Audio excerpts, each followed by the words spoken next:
berarti makalah yang ke-8 ini tentunya hadis Nabi. Ya. Salasun munjiatin, 3 perkara yang menyelamatkan. Al-mukhisatun lisahibha minal adabi, yakni menyelamatkan bagi pelakunya, bagi pekerjanya, ya, pekerja terhadap 3 hal ini, menyelamatkan dari siksa minal adabi. Wa salasun muhlikatun, dan 3 perkara yang mencelakakan. Al-muqi'atun li fa'iliha fil halaki, yakni yang akan menimpa kepada pekerjanya fil halaki, dalam kecelakaan. Wa salasun darajatun, dan 3 perkara atau 3 hal yang dapat meninggikan derajat.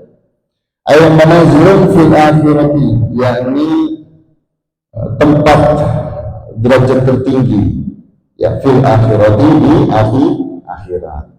Wa salasun kafaratun, dan 3 perkara kafaratun sebagai pelebur lidunubi amiliha, pelebur dosa-dosa pelakunya.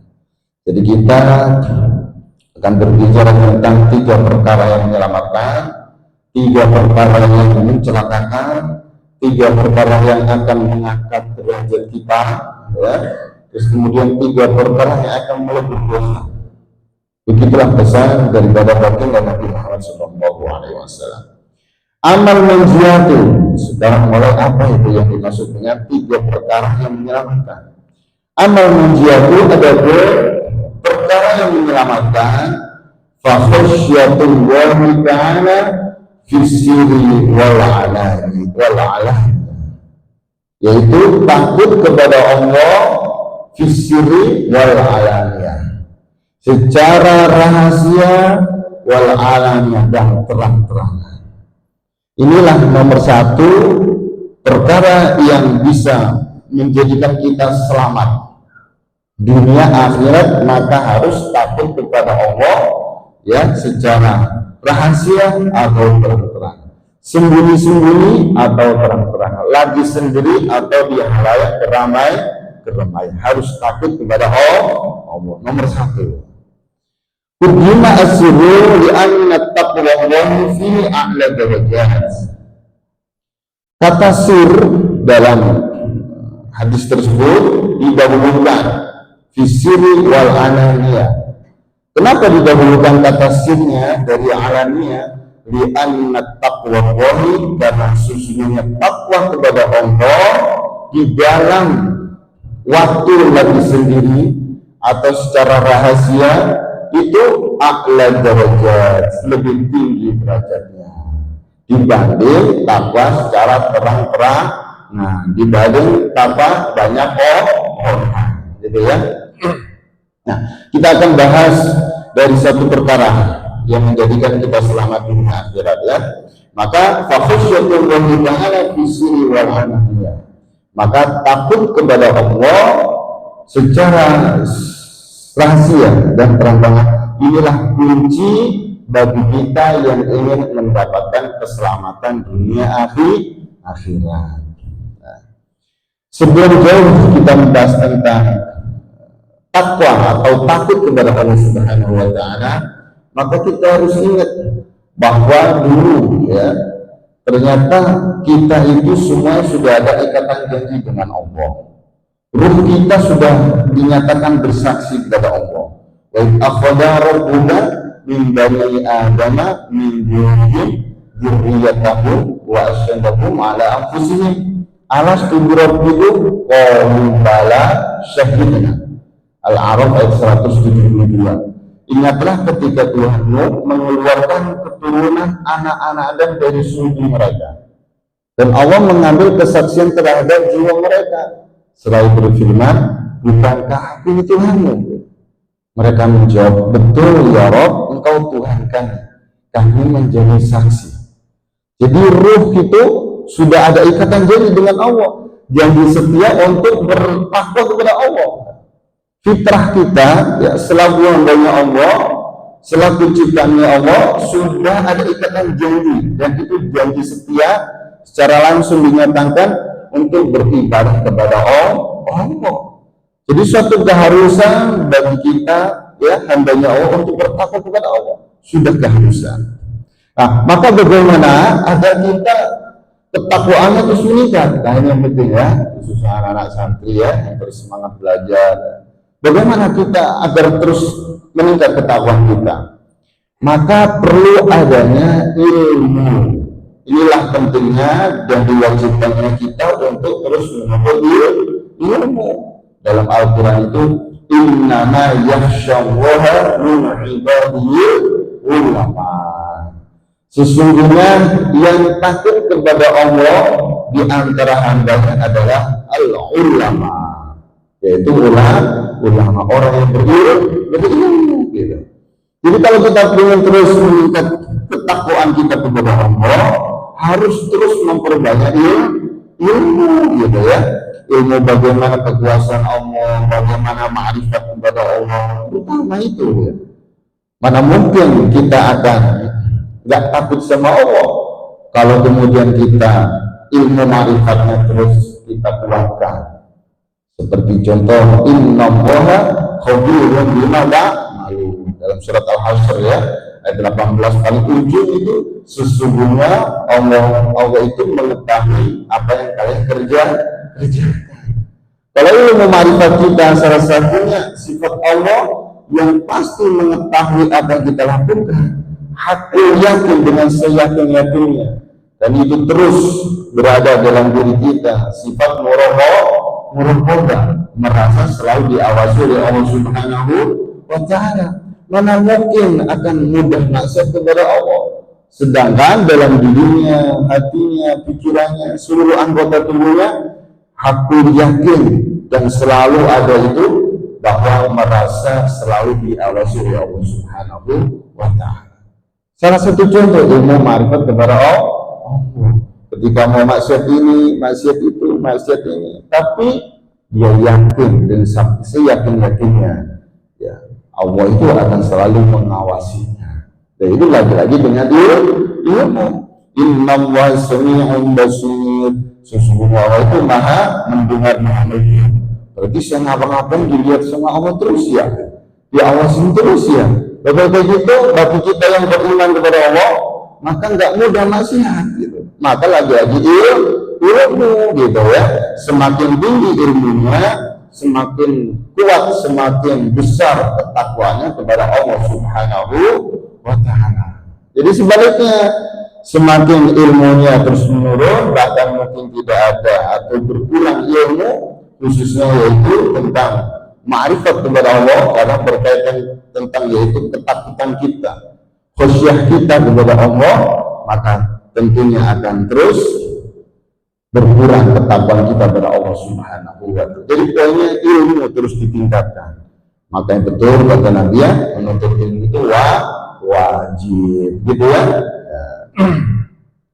Nah, ketika kita kemudian bertakwa kepada Allah Subhanahu wa ta'ala, dilandasi dengan ilmu yang terus menerus kita pelajari, yang terus menerus kemudian kita pahami, ya, dan itu luar biasa. Ketika itu, maka di waktu kita sendiri, di halayak ramai, insya Allah atas izin Allah, kita pun akan terus terjaga untuk tidak maksiat kepada Allah. Jadi rasa takut kita terus ada, ya. Maka betul di sini, fa khasyatullah ta'ala fi sirri wal alaniyah. Jadi takut kepada Allah secara rahasia, sendiri, mungkin di kamar, mungkin di ruang tamu, mungkin di kamar yang gelap, di kamar mandi, di tempat manapun dia merasa sendiri. Gak ada Allah, gitu, ya. Ataupun di ramai, di tengah pasar, di banyak orang, tetap terjaga ketakwanya kepada Allah, gitu. Karena kalau kita bandingkan takwa kepada Allah di saat kita sendiri, nih mulai merenung, ya, khususnya anak-anak semuanya, ya, yang menyaksikan. Terus kita bertakwa di waktu atau di kesempatan dari orang. Kira-kira mau udah lebih mana? Lebih mudah mana Abil? Takwa di saat sendiri atau lagi banyak orang? Lagi banyak orang. Kalau banyak orang ya motivasinya banyak. Ada mungkin takut, malu, setelah apa akhirnya malu, berat atau mungkin tidak lanjut untuk masih ya. Tapi kalau sendiri, wah, lebih mudah untuk bermasuk kepada Allah. Luar biasa ya. Misalnya ada seorang wanita datang misalnya nyamperin kita lagi sendiri lagi, katakan nggak ada siapa-siapa, hanya sendiri, ngajak bercinta, mohon maaf ya, ngajak bercinta. Kira-kira seperti apa dibanding dengan kemudian ada wanita datang dengan pas kondisi lagi ramai? Wah, potensi kita untuk kemudian menuruti hawa nafsu ya, itu potensi pas lagi sendiri gitu ya. Kenapa? Ya karena kita merasa sendiri. Semua kemaksiatan itu dilakukan banyaknya sendiri. Maling sendiri, ada maling rame-rame. Pokoknya orang juga bilang dia pasti melakukan di kondisi lagi sendiri. Korupsi sendiri. Maksiat apapun dilakukan sendiri, dahsyat. Apapun itu coba. Ya ngerampok lagi sepi malam-malam ya. Bunuh orang, nggak mungkin dia bunuh orang, pasti cari tempat yang aman dulu ya, sepi. Kalau maksiat apapun, maksiat makan misalnya, nah, itu semua pasti potensinya dilakukan di kala sendiri gitu. Makanya bahasa di sini sangat tepat sekali ya, luar biasa. Bahasa dalam kitab ini, kudima as-sirru li'anna taqwallahi fi a'la darajat. Kata sir ya, artinya takwa kepada Allah dikala lagi sendiri secara rahasia ya, itu ketakwaannya lebih tinggi derajatnya dibanding takwa di khalayak ramai, disaksikan banyak orang gitu. Jadi ketika kita lagi sendiri kok tetap bertakwa kepada Allah, takut sama Allah ya, yang lain juga tidak ada perubahan, tetap takut kepada Allah, maka itulah sejatinya takut kepada Allah. Jadi takwa hanya untuk Allah. Bukan lagi banyak orang baru bertakwa, wah terlihat solih, terlihat semangat menghafal Qurannya ya, terlihat semangat sholatnya ke masjidnya. Begitu lagi sendiri berjamaah aja enggak ya, begitu. Jangan sampai ya kalau liburan nanti ya namanya di rumah ya berjamaah enggak ya, apalagi sampai kemudian melalaikan sholat.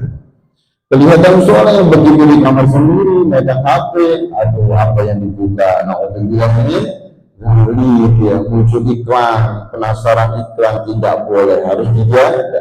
Tetap harus takwa di lagi sendiri, lagi keramaian, harus tetap bertakwa kepada Allah. Itulah kalau kita ingin selamat dunia akhirat. Nah, itu Sultan pengen selamat dunia akhirat. Nah, maka belajar untuk terus takwanya terus meningkat ya, baik sendiri ya ataupun di khalayak ramai. Ini kuncinya. Nah, ketika kemudian kita bertakwa kepada Allah baik sendiri maupun rame-rame gitu ya, dimanapun, kapanpun, dalam kondisi bagaimanapun, kita harus terus bertakwa kepada Allah. Takutlah sama Allah ya, yaitu takwa menjalankan perintah-perintah Allah, menjauhi larangan-larangan. Nah, mau meninggalkan sholat takut, mau durhaka sama orang tua takut, mau kemudian menyakiti orang lain, menyakiti tetangga, menyakiti teman, dan semuanya sempat takut dimanapun, di dalam rumah, di luar rumah, di tempat kerja, di tempat menuntut ilmu, di jalan, di pasar sekalipun, terus bertakwa kepada Allah. Makanya pesan Nabi, ittaqillaha haitsu kunta. Takwalah kepada Allah, takutlah kepada dimanapun kalian berada. Wa atlis sayyabal hasanat tamkuha wa khaliqin nas bi khuluqin hasanin. Dan irilah perbuatan buruk dengan kebaikan, bisa menghapusnya. Dan bergaullah kepada manusia dengan akhlak yang baik ya. Jadi pesan Rasulullah dimanapun kita berada harus bertakwa kepada Allah. Jadi mulai kita terus merenung, apakah saya takwa ini hanya di saat banyak orang ya? Apakah saya semangat sholat ini di saat banyak orang? Apakah saya melakukan amalan ini, amalan itu di saat banyak orang? Apakah saya makan minum dengan duduk ini hanya karena ada ustaz, ada teman-teman takut dicatat gitu ya? Kalau pas lagi sendiri bagaimana? Apakah tetap bertakwa? Begitu kira-kira begitu ya, kembali ya. Pas lagi di kamar sendiri kita kira makan minumnya berarti kita terhadap atau enggak ada yang melihat gitu. Padahal Allah terus melihat gitu. Nah ini penting. Makanya Syekh Junaid al-Baghdadi, salah satu tokoh sufi besar, tokoh besar ulama sufi, itu punya murid, ya. Punya murid merupakan kesayangan beliau, sehingga diketahui oleh murid-murid yang lain, oleh santri-santri yang lain. Kok penasaran kenapa guru kita Syekh Junaid al-Baghdadi ini kok terlihat sayang sama dia? Semuanya sayang, tapi kepada satu santri lebih sayang. Semua sayang udah, akhirnya timbul rasa iri dan seterusnya. Sehingga singkat cerita, saya punya Al-Baghdadi ini mengumpulkan santri-santrinya untuk diberi tugas. Beri tugas untuk menyembelih ayam. Nah, pesan beliau gimana?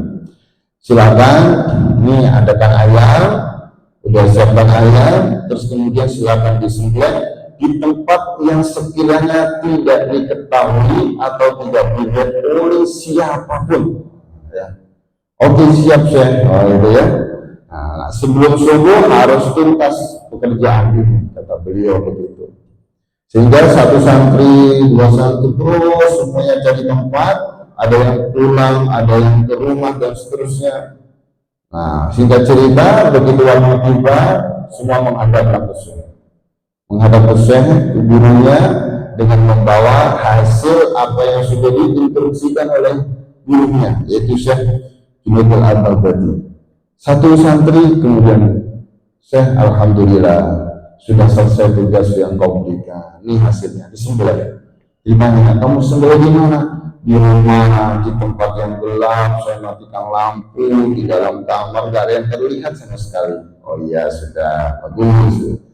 Santri kedua begitu, di mana kamu bilang? Saya sebelah di ruangan, saya pastikan semuanya nggak ada yang lihat. Saya sebelumnya melihat semua, saya sudah pastikan nggak ada yang lihat. Nah, maka inilah hasilnya saya berhasil. Bagus. Santri berikutnya sama, cari tempat sekiranya jauh dari keramaian, tidak ada yang terlihat siap, sedikit pun, seorang pun nggak ada yang lihat. Berhasil. Satu santri yang sebelumnya diomong sama santri-santri lain bahwa itu sepertinya lebih dicintai oleh kita, ternyata membawa ayam masih hidup, diketawain lah sama teman-temannya. Wah, kamu ini nggak taat sama guru, nggak taat sama guru dan nggak belum berhasil ya. Padahal perintahnya sebelum subuh sudah harus berhasil, ternyata sampai sekarang nggak berhasil ya. Ditanya, ya kenapa kok belum sukses instruksi menyembelih ayam? Ditanya begitu ya. Jawabnya apa?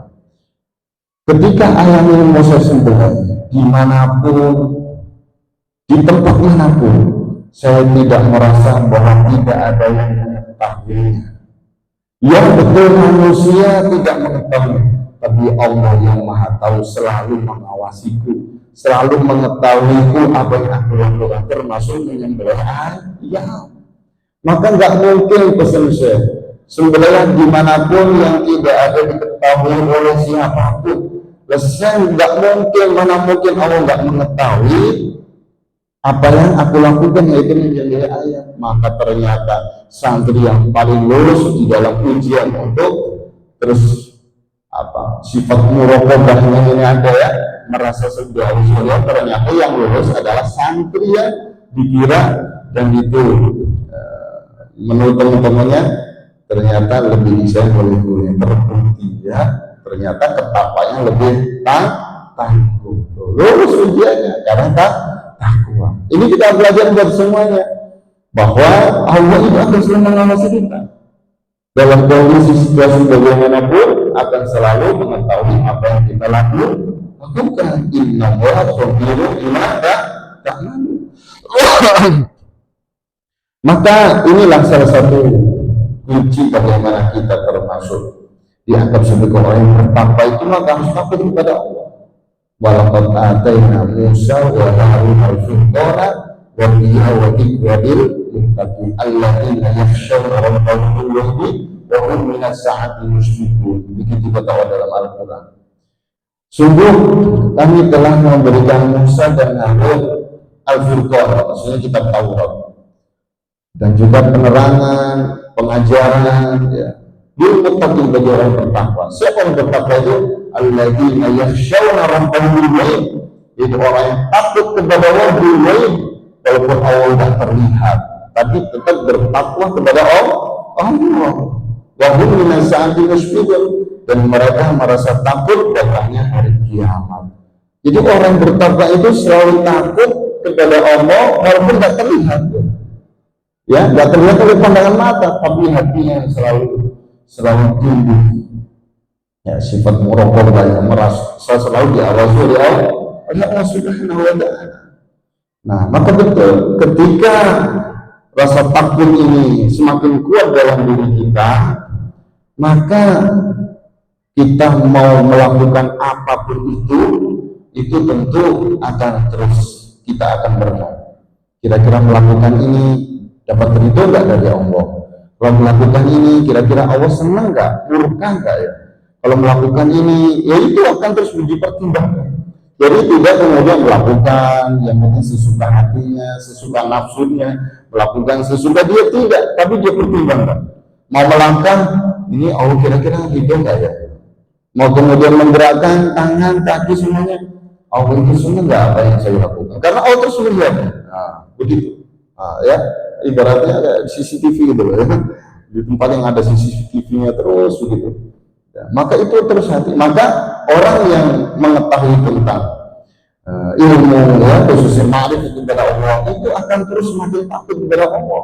Ya, akan terus semakin takut. Maka semuanya, khususnya anak santri, kemudian terus belajar untuk menguatkan ketakwaan kepada Allah Subhanahu wa ta'ala.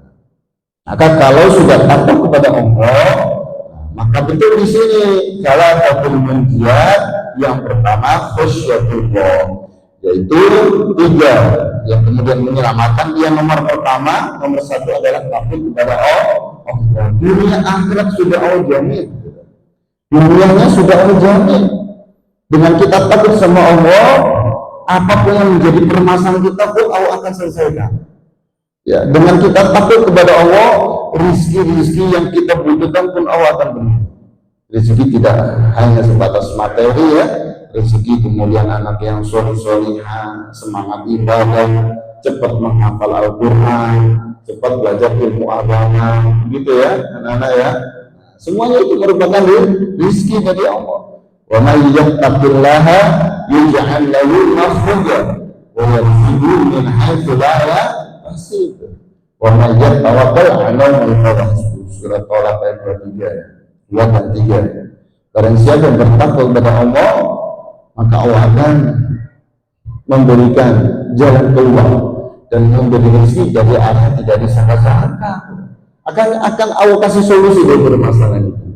Maka betul ketika Rasulullah SAW menceritakan, dulu ada 3 orang yang terjebak di dalam gua. Terjebak di dalam gua ketika 3 orang yang lagi melakukan sebuah perjalanan, mulai berteduh belum malam di sebuah gua. Di dalam gua tiba-tiba ada batu besar jatuh dari gunung. Tiba-tiba langsung menutupi mulut pintu gua tersebut. Nah, begitu 3 orang kaget semuanya. Aduh, kita nggak bisa keluar nih karena batu besar yang menutupi pintu gua. Di mana dia masuk dari pintu itu. Nggak bisa keluar, bingung semuanya. Akhirnya semuanya sepakat, tidak ada yang bisa menyelamatkan kita kecuali kita berdoa kepada Allah, wasilah atau perantara amal soleh yang kita lakukan. Terus kemudian mulai kemudian satu persatu mengadu kepada Allah. Ya, ada satu orang, ya Allah, dulu aku punya orang tua yang sudah tua renta. Aku selalu memberi susu kepada mereka. Aku tidak memberi susu kepada siapapun sebelum kepada orang tua. Di saat aku lagi pergi pulang, ya, kemudian aku lihat ternyata orang tuaku sudah tidur. Maka aku segera memerah susu. Kemudian aku lihat orang tua masih tidur. Dan aku tidak memberikan susu ini kepada siapapun sebelum kepada mereka, ya Allah. Termasuk kepada keluargaku, anak-anakku tidak. Orang tua didahulukan. Nah, orang tua didahulukan sampai kemudian aku menunggu mereka dengan posisi gelas yang berisi susu itu tetap di ada tanganku. Aku tunggu mereka sampai fajar subuh tiba. Tunggu terus orang tuanya. Saking sayangnya sama ibunya, sama ayahnya, sama orang tuanya. Nah, kemudian beliau bangun dan segera minum susu dan mereka meminumnya. Ya Allah, apabila perbuatan tersebut aku lakukan ikhlas karenamu, maka berilah pertolongan kepada ya Allah dengan menghilangkan kesulitan yang berupa tertutupnya batu besar yang menghalangi kami untuk keluar dari sini. Dengan begitu sedikit langsung bergeser. Wasilah amal soleh. Tapi masih terlihat sedikit karena terbukanya kecil masih belum bisa keluar. Nah, orang kedua juga berdoa sama dengan kedua dengan amal yang lain. Ya Rabb, aku punya sepupu yang cantik dan aku suka sama dia. Aku berharap dia menjadi kekasihku, tapi sayangnya dia menolak. Berjalan waktu beberapa tahun kemudian dia datang kepadaku. Dia butuh uang, kemudian aku kasih 120 dinar. Tapi dengan syarat dia harus tidur bareng dengan saya atau berzina bareng aku. Dia mau ya Rasulullah. Tapi ketika dia udah mau, bosnya, tapi aku takut kepada Allah ya. Akhirnya nggak jadi kemaksiatan atau zina aku lakukan. Aku tinggalkan perempuan itu bersama dengan kepingan emas yang sudah aku berikan kepada dia. Ya Rabb, apabila perbuatan itu ikhlas karenamu, maka berilah keselamatan, solusi berupa batu besar yang sudah menutupi gua sehingga kami susah untuk keluar. Dengan begitu kemudian terbuka. Tapi masih belum kemudian bisa keluar tiga orang ini. Yang tadi pertama buka sedikit, yang kedua mulai buka agak lebar, tapi belum bisa muat, badannya ada keluar. Satu orang lagi berdoa, ya Rob, dulu aku punya pegawai semua aku gaji dari beberapa pegawai. Ada pegawai yang resign, yang keluar, ya.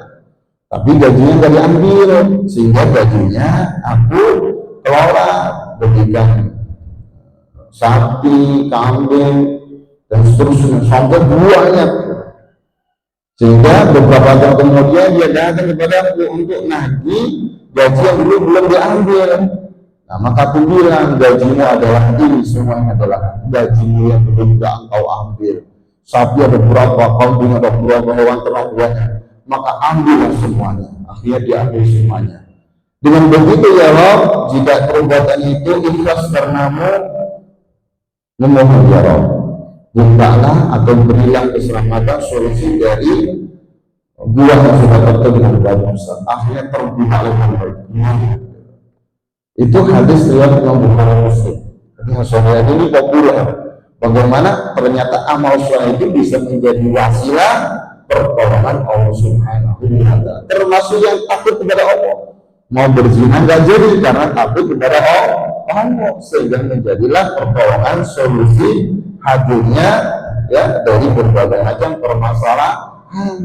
Kayak logika kayaknya nggak mungkin masa ada banyak besar tiba-tiba gerak sedikit-sedikit, dan itu pergerakannya setelah ada doa Artinya ini menjadi pelajaran buat kita bahwa betul ya, dengan kita takut kepada Allah menjadi penyelamat bagi kita dunia akhirat. Ya, wa usnifatul jannatu lil muttaqin hadana apa? Hadana tu'aduna li kulli awwabin hafid man khasyar rahman bi wajhi qalbin munib. Surat Qaf ya. Anak-anak kalau hafalnya sudah juz 26 insyaallah ya. Telah didekatkan surga bagi hamba Allah yang hafid, yang bertaubat kepada Allah, yang menjaga aturan-aturan Allah. Hafid, menjaga aturan, nggak boleh ini, nggak boleh itu, dijaga. Nggak boleh melakukan ini, nggak boleh melakukan itu, perintah melakukan ini, perintah melakukan itu, semua dijaga sama dia. Ya. Dan itu ada natu adil yang itu awalil hafid. Ya, ini merupakan apa itu? Surga berjannah lil muttaqin. Jadi surga itu didekatkan pada orang bertakwa. Nah, inilah merupakan nikmat yang dijanjikan bagi orang yang bertaubat dan hafid yang menjaga memelihara aturan dan tadi. Siapa mereka? Man khasyar rahmana bil ghaib wa ja'a bi qalbin munib. Orang yang takut kepada Allah padahal Allah nggak terlihat, padahal dia nggak melihat Allah secara kasat mata, itu ya. Tapi dia selalu takut sama Allah. Jadi kunci kita kalau ingin betul-betul mendapatkan kasih sayang Allah, bahkan surga pun ghairu ba'id itu ya, tidak dijauhkan oleh Allah dengan kita yang takut kepada Allah gitu ya. Jadi luar biasa ini anak-anak semuanya ya, sebuah perundungan bahwa ternyata orang yang takut kepada Allah luar biasa. Man khasyar rahmana bil ghaib wa ja'a bi qalbin munib. Dia datang dengan hati yang bertaubat. Karena kita manusia yang banyak dosa terus bertaubat kepada Allah Subhanahu wa ta'ala. Biasa. Dalam surat Al-Mulk ya, innal ladzina yakhshawna rabbahum bil ghaib. Terus apa lanjutannya? Innal ladzina yakhshawna rabbahum bil ghaib lahum maghfiratun wa ajrun kabir. Ya, lanjutannya wa asiru qaulahum aw dan seterusnya. Orang-orang yang bertakwa kepada Allah, yang takut kepada Allah, innal ladzina yakhshawna rabbahum, takut kepada Tuhan mereka bil ghaib, yang enggak kelihatan apa, ya kalau kelihatan enak. Sama orang kelihatan, sama ini kelihatan, sama bos kita kelihatan, sama ustaz bisa kelihatan, takut mau masih ya, takut mau melanggar aturan. Tapi Allah secara keseluruhan nggak terlihat itu. Ya adanya di hati ya, di hati ini bagaimana kita terus menganggap bahwa Allah itu selalu ada, selalu mengawasi kita. Innal ladzina yakhshawna rabbahum bil ghaib, kalau kita takut terus sama Allah ya, padahal kita nggak melihatnya. Ya. Lahum maghfiratun wa ajrun kabir. Bagi mereka itu ada ampunan dan pahala yang besar bagi kita yang takut kepada Allah. Jadi itu luar biasa. Makanya betul ya, dunia akhirat kita akan dapatkan keselamatannya manakala kita takut kepada Allah gitu. Secara personal, secara individu kita masing-masing. Kalau takutnya sama Allah akan selesaikan. Tadi ayatnya sudah jelas ya. Bahkan kalau kita bertawakal kepada Allah pun semua kebutuhan kita pun akan dipenuhi. Ya. Lau anna alal qur'an yattaqau lam fatahna 'alaihim barakatin minas samai walakin kadzabu fa'akhadnahu bima kanu yaksibun. Jikalau penduduk negeri semua beriman bertakwa kepada Allah, la fatahna 'alaihim, kami akan limpahkan keberkahan dari langit dan bumi. Jadi kalau kita masyarakatnya ya, rakyatnya ya, termasuk pemerintahnya semua yang beriman bertakwa kepada Allah akan limpahkan oleh Allah keberkahan dari langit dan bumi. Tapi sayangnya walakin kadzabu fa'akhadnahum bima kanu yaksibun, akan tetapi mereka mendustakan ayat-ayat kami dan kami siksa mereka disebabkan karena pekerjaan mereka ya. Jadi itu merupakan satu kunci bagi kita kalau kita ingin betul-betul bisa mendapatkan kebahagiaan keselamatan dunia akhirat harus bertakwa. Takwa kapan? Takwa saat sendiri maupun saat di halayak ramai. Ya, jadi sekali lagi khususnya untuk anak-anak santri dan untuk semuanya, sangat mudah kalau kita bertakwa di halayak ramai. Mungkin ada motivasi lain dan seterusnya ya. Mungkin ada riya lah, mungkin ada ini, itu semua nggak boleh, tapi itu mudah kita lakukan. Pengen dilihat orang, ya.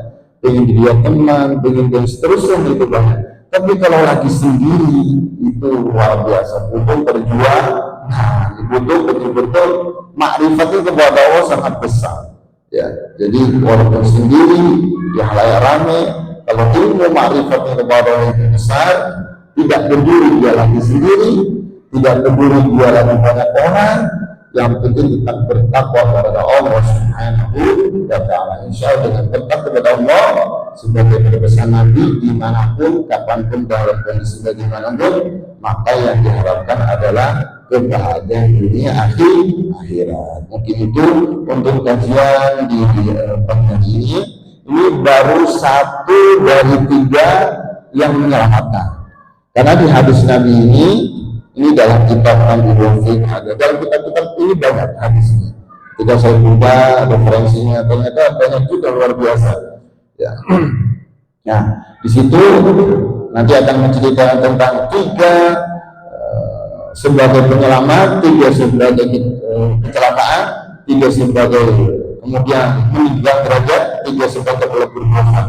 Kita baru bicara 1 poin, 1 hal dari 3 yang menyelamatkan dunia akhirat. Insya Allah berikutnya kita akan bahas yang nomor 2 dari hal-hal yang menyelamatkan kita di dunia akhirat.